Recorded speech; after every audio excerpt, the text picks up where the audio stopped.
Iti lalaki a seloso, isukano ti seryoso, palso ta ibagbagayo, ta saan nga pudpudno.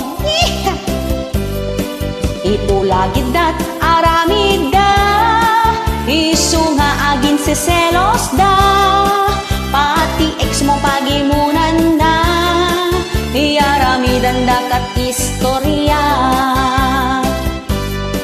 Normal laeng kanuti agimon, no agin inayat kayo, ngem di mo unay alablabsan, ta isot punti pagsinaan.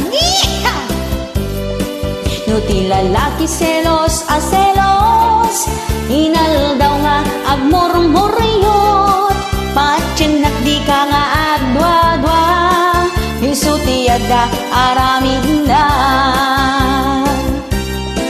Manangimon ka lalaki, aramid mo gayang pinagmadi, apa-apa emni bakit mo tadan sa bali di tapuso. Ulbod ka lalaki, balang kantis ka